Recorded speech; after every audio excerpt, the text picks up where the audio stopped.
Hello, ladies and gentlemen, we are back. Now, for all you listeners out there, don't worry. You will not have to hear my voice for that much longer.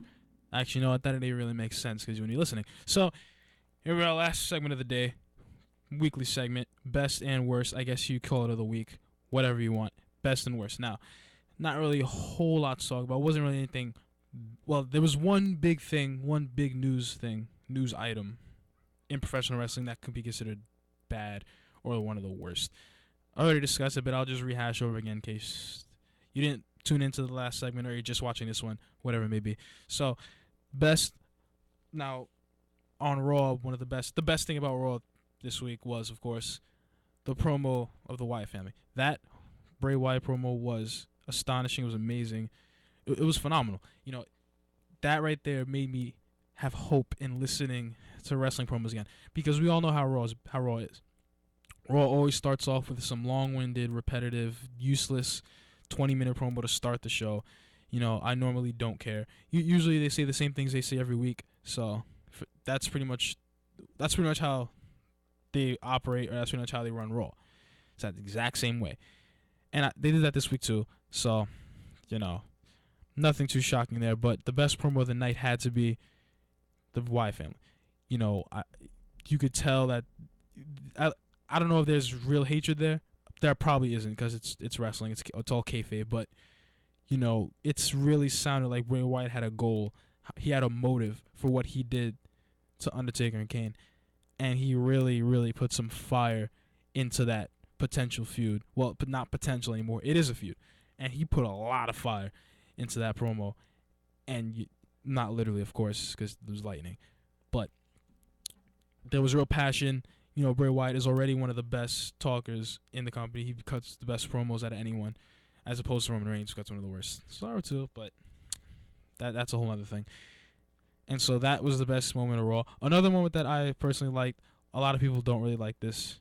Some people like it, some people don't. It's really a more 50-50 thing, is the return of the Usos, Roman Reigns' cousins. Now, as I mentioned before, on the first segment, there was a match, a 5-on-5 traditional Survivor Series tag team elimination match. Like I said before, that's a mouthful to say. And we pretty much knew who Seth Rollins' partners were before the match started. All three members of the New Day, and Kevin Owens. See, the Roman Reigns partners are kept a mystery. There was typical Dean Ambrose. He was the last guy introduced.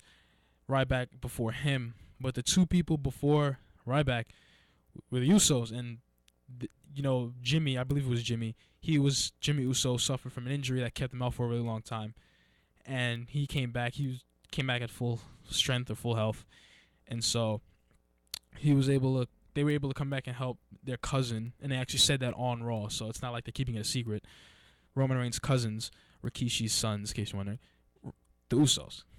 So it was nice to see them back, and also that's going to help out the tag team division. So far, the return of the Dudley Boys has been a failure. I shouldn't say a failure, but they haven't been utilized well. They were supposed to come back and rejuvenate the tag team division when they haven't really done so. It's pretty much the same. Of course, having the Dudley Boys there by themselves is going to rejuvenate the division, but they have not been properly. I got to set my game up, man. Needs to be properly utilized, and they haven't been. They are the most decorated tag team of all time. Some might argue, the Road Warriors. No, the Dudley Boys have most decorated, meaning that they've won the most championships, which in a certain way makes them the best. So having them in the tag team division, even if they're not exactly champions, is always going to help. And having the Usos back is definitely going to help too. And the Lucha Dragons have also been racking up wins recently. Now, we haven't heard from Los Matadores or the Ascension. The Ascension, no one cares about the Ascension. Nice way to put it. Primetime players haven't been on Raw recently. So it's like, in terms of the WWE tag team division, it's like they take one step forward and like 3 steps back. It's great to have the Usos back, but we haven't seen the primetime players in forever. We haven't seen Los Matadores in forever. It looks like they're broken up, however. And the Ascension are jobbing. And the Dudley Boys haven't been on Raw this week either. So, you brought the Usos back. That's great. But what is it really going to do to the tag team division? Because you got to remember, when they were the top of the tag team division was on a downward trend. The tag team division was weak. No one really cared about tag team wrestling. The Dudley Boys kind of tried to rejuvenate it, but it didn't work out as well as they hoped. The New Day, they're on fire. Everyone loves the New Day, but with that exception, tag team division hasn't been helped as much as the Vince McMahon would have liked by bringing the Dudley Boys back. Okay, so that is. But anyway, the fact that the Usos are back is refreshing. You know, I personally am a huge fan of the. Not a huge fan. That's stretching it. But I like the Usos. You know, they're a very exciting tag team to watch. You know, they're kind of like Lucha Dragons. They're very exciting to watch. You know what I mean? They don't talk as much. You know, the Lucha Dragons don't talk at all because they don't know English. But, you know, Usos, they don't really talk as much. Although Jay, I could be Jay. They're twins. Kill me. He was, you know, doing commentary on SmackDown for a couple of months. And then, you know, I guess he decided not to do it anymore. But now that they're back, so that should help the tag team division a little bit. Somewhat. It can't hurt. Honestly, it can't hurt. So, those are some of the best things this week. Now, worst, obviously, there's a big news. Seth Rollins' injury, out 6 to 9 months. You know, he's one of the best performers in the company right now. So having him is obviously going to be a big blow. So that's pretty obvious bad news. Now, what I personally don't understand is the whole thing with the Divas Championship. Now, Paige won the Fatal 4-Way to determine the number one contender for Charlotte's Divas title. What doesn't make sense to me is Stephanie McMahon had this whole thing about the Divas Revolution, you know, about bringing up women from NXT. I don't like using the term divas personally. I'm using the term divas to talk about the championship, and I'm quoting what Stephanie McMahon and the WWE is trying to jam down our throats. But if I'm referring to the actual performers, I don't call them divas. That's just not what I do. But so I'm sticking with women because they're women. You know, it's quote unquote Divas Revolution, which is an oxymoron in my opinion, but it's whatever. And how this is going to change the landscape of the, not my word, Divas division. But it hasn't, because, you know, Charlotte, she's champion, but who is she challenging? Paige. Paige was on a losing streak, and yet she somehow wins. Not somehow wins. I'm not shocked that she won. She somehow gets a title shot after going on a losing streak when Sasha Banks, who the fans love, okay, they chant, we want, every time there's a Divas match, women's match. See what I mean? I got this. Every time there was a women's match, you know, I'm just going to say Divas, it's easier. Every time there was a Divas match and Sasha Banks wasn't involved, you can verbally hear the fans, not verbally, you can hear the fans' verbal frustration. They would always chant, we want Sasha, but she's never out there. Because, you know, it's always the same matches over and over and over again.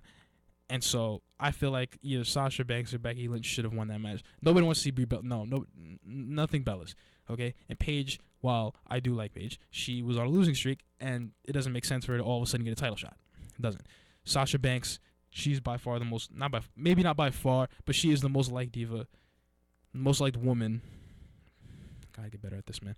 The most liked woman in the WWE in terms of wrestlers, wrestlers. I'm going to say wrestlers, not superstars, wrestlers. And it just proves to you that Vince has kind of had a touch because, you know, if Sasha Banks becomes Divas champion, that will be great for the company because the fans, they love Sasha Banks. You know, she's very charismatic. She's very good on the mic. Not like they've had time to really speak. The only people that have really spoken, the only women that have really spoken on the mic are the two that have these really heavy accents that nobody can really understand, of course, being Paige and Becky Lynch. And Nikki Bella, but we've heard that before, so there's nothing new. Charlotte on very few occasions, but they haven't really had time to talk on their own. It's really mostly been Paige, who I cringe when she speaks. It's not her fault, I get it. But to me, she just sounds like an old English witch, whatever, that you hear that you'd see in like a medieval-based cartoon, but that's beside the point. Paige should not have this shot. She's on a losing streak. There's no other way I could put it. Okay, Sasha Banks would have made the most sense. Okay, just flat out.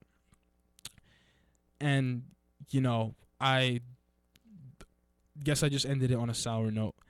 But one thing that I have to mention is yesterday, 10 years ago, was the anniversary of Eddie Guerrero's very last match in the WWE. Now, as you know, Eddie Guerrero passed away in 2005 of a heart attack, and you know, Eddie Guerrero was one of the all-time greats, not only in the WWE but in professional wrestling. He was very good in WCW, very good in ECW.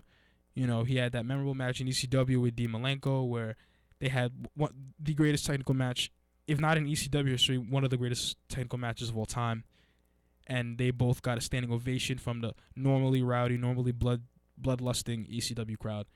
And so Eddie Guerrero really was one of the most respected guys, most respected wrestlers ever. And this 10-year anniversary of his last match against Mr. Kennedy, where he pulled off his typical Eddie Guerrero, I guess, prank if you want. He slammed a chair on the canvas and made it sound like he got hit with a chair, threw it at Mr. Kennedy, hit the floor, and he ended up winning the match by disqualification, typical Eddie fashion. So, it's really emotional to be a wrestling fan at that time. So, rest in peace to Eddie Guerrero, one of all-time greats. And on that note, that will be it for the count out this week. Make sure to watch Monday Night Raw tonight on USA Network, obviously, 8 p.m. It will take place in Manchester, England. There will be a tournament to determine the new WWE champion in wake of Seth Rollins' 6 to 9 month knee injury. So with that being said, I am Robert Baez, and with the fact that this is the 10-year anniversary, well, yesterday was the 10-year anniversary of Eddie Guerrero's death, I'll be playing his theme along with some other, although this wasn't really Attitude Era, I'll be playing some other Attitude Era themes for you. If you're willing to stay that long, you don't have to, of course, but I'll do it anyway. So, this is the Robert Baez, the voice of professional wrestling here at Iona College, and I am signing off. And that I am the voice because Rob Baez said so.